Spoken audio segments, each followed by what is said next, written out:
Pemirsa, setiap daerah kini melakukan kebijakan karantina terhadap para naker migran, tidak terkecuali Pemkot Denpasar. Pemkot Denpasar telah menyiapkan anggaran dari pos belanja tak terduga atau BTT sebesar 15 miliar rupiah. Untuk lokasi karantina, Pemkot sudah menyediakan 8 hotel di Denpasar.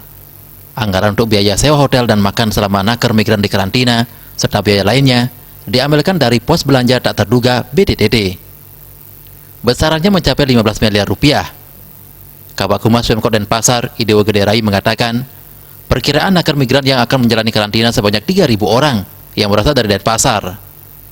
Bukan hanya naker migran, beberapa warga yang OTG dan ODP juga dikarantina. Semua yang rawan untuk positif akan dikarantina.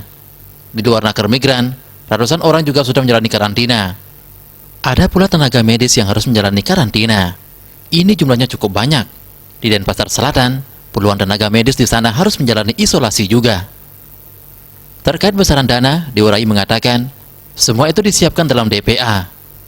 Bila nanti dalam pelaksanaannya tidak semua terpakai, akan dikembalikan sebagai silpa. Jumlah ini juga termasuk biaya sewa hotel, karena biaya sewa hotel tidak sama. Biaya sewa hotel telah dinegosiasikan, sehingga harganya lebih rendah bila dibandingkan harga normal. Asmara Putra, Bali Pos melaporkan.